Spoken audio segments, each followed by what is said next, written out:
क्षेत्र में बैठे हुए व्यास नंदन श्री सुखदेव जी महाराज समझाते हैं राजा परीक्षित, इधर जब बैठे हुए शंकर ऋषि और इधर पार्वती मैया भोले बाबा से कहने लगे, हे भोले बाबा, अरे तुम कुछ बोलते क्यों नहीं हो? और बोले पार्वती ने जवाब दिया, बोलो बोलो बोले बाबा, और बता हमें, बोलो बोलो बोले बाबा, बता हमें, बोलो बोलो बोले बाबा।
कहने लगे,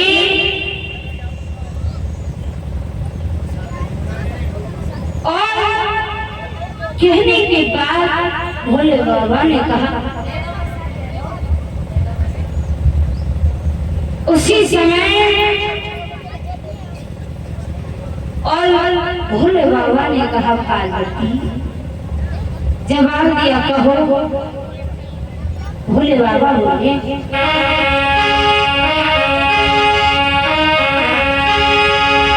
सुन ले पार्वती,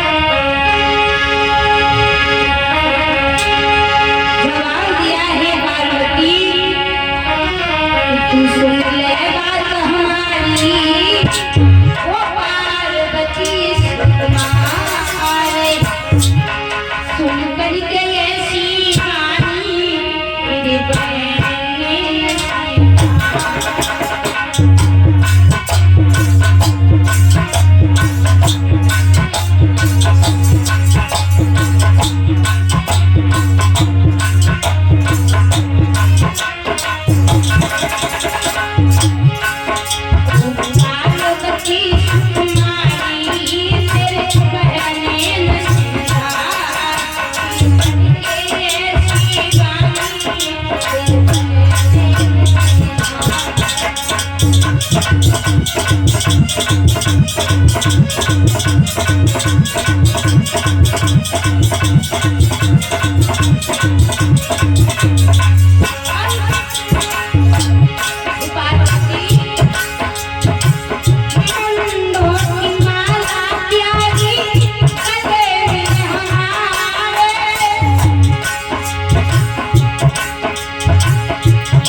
जवाब दिया पार्वती,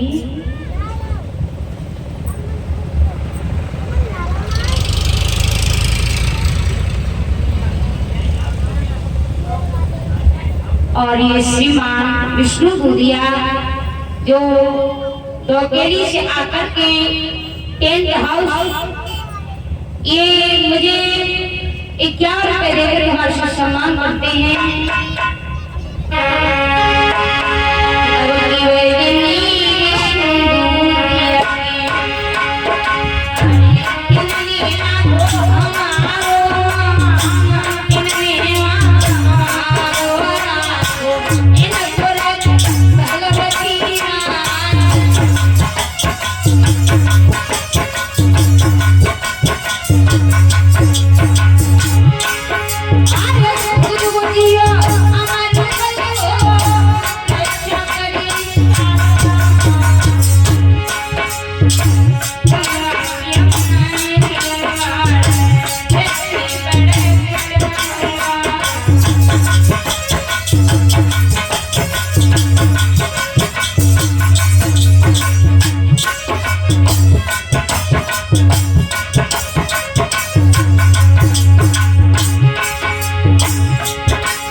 क्षेत्र में बैठे हुए 88 ऋषिगण जब समझाते हैं, जब समझाने के बाद में जवाब दिया पार्वती ने इतनी बात सुनी, जवाब दिया भोले बाबा, भोले बाबा।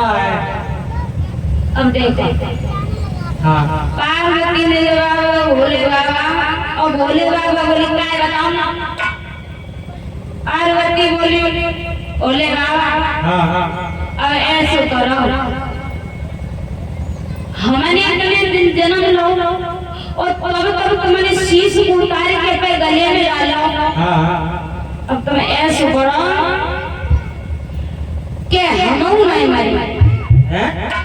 पार्वती बोली हम नहीं मरे। देखो पार्वती पागल मत हो जाओ, पागल मत हो जाओ, क्योंकि कोई पाई और सफर हो जाऊंगी, कथा सुनिया तो सुन पाऊंगी नहीं। हमका बेरे घेरे नहीं हम सोएंगे क्यों? जब तुम्हारे आगे भड़का से भूली रहती तो जो हमारी कहाँ पे नीची जाए।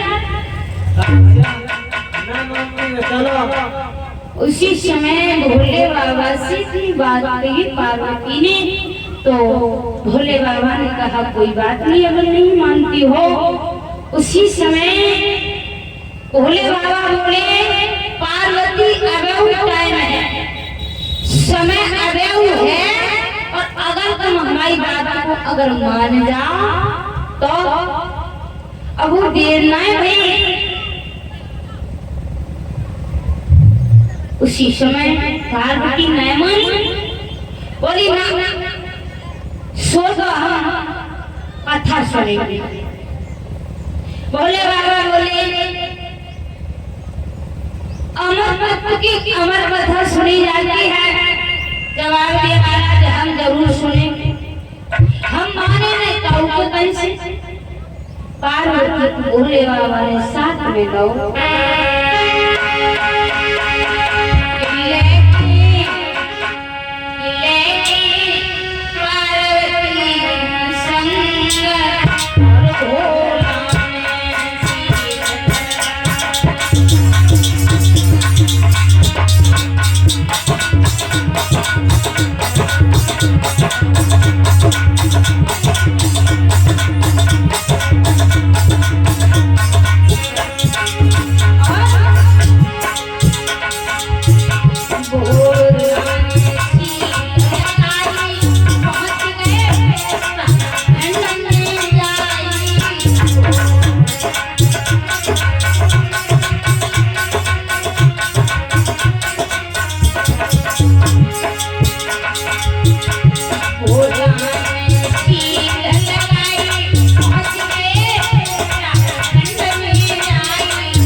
वहां पर जाकर के जंगल में आवाज लगाई और कहा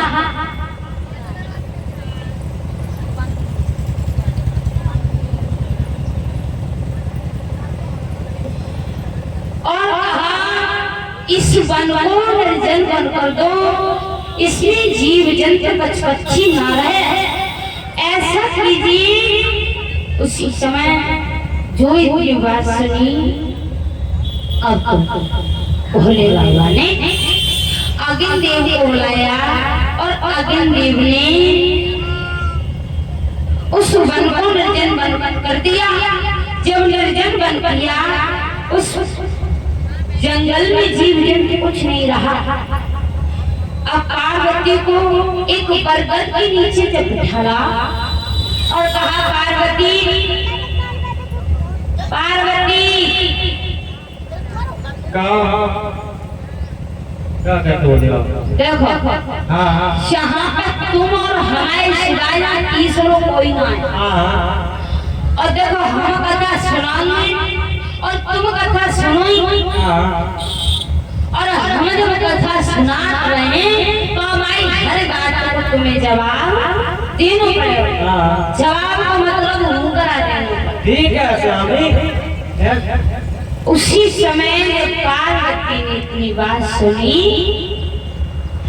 परीक्षित महाराज पहले जब बुजुर्ग होते थे, जब चार भाई को बराबर में जब लेके जाया करते थे, तब कहते लला हम किस्सा सब में सुनाए, और किस्सा हम तब तक ही सुनाएंगे जब तक तुम हमें हुंकरा देते रहोगे। हुंकरा का मतलब हमारी दादी हती हमसे कहती, लली हमें तुम्हें एक बतौनिया बताए। कहते हैं माँ बताओ ना, रात जल्दी कट जाएगी, नींद हो जल्दी आ जाएगी। तो हमारी अम्मा हमारी इज्जत है पर लली हुंकरा देती रही, तो हम हाँ कह देते ठीक है, पर हमें नहीं जाना है तो मुझे हुंकरा काहे के लिए हमसे कहती है देती रही हो। तो हमारी अम्मा काट रहे थे कोई भी किस्सा डाल ले, तो हम हाँ हाँ करते रहते, अम्मा हमारी वाली मत ले ली, हाँ चले तो नहीं। तो वही बात भोले बाबा ने पार्वती से कही, जाकर माई कही कि ऐसा न हो तो हम कथा तुम्हें सुना दे और तुम सोए जाओ, हमारी ऐसी बात और कट जाए ऐसे। तो जो इतनी बात सुनी, अब वही भोले बाबा ने प्रसन्न जब डाला, कथा जब करने लगे हैं, उसी समय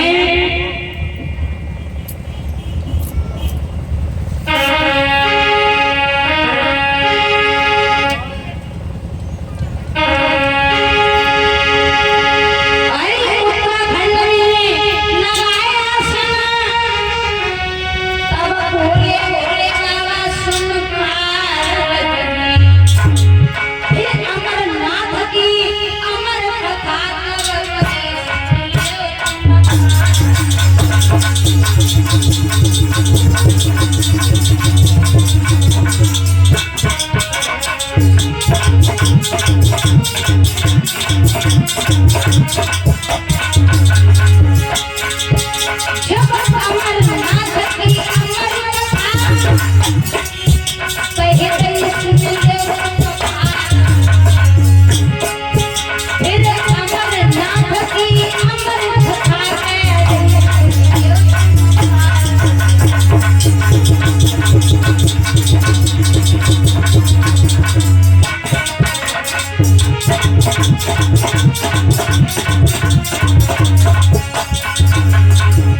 की अमर कथा को जब सुनाने लगे भोले बाबा, पार्वती मैया को आधी रात्रि हुई, कथा जब सुनती रही, उसी समय जब आधी रात्रि हुई, जैसे ही आधी रात हुई थी, जैसे बीती आधी रात ले गई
कथा को सुनाते सुनाते जैसी आधी रात्रि हुई, उसी समय भोले बाबा ने आधी रात्रि पर कथा सुनाते रहे, मैया पार्वती को नींद जब आई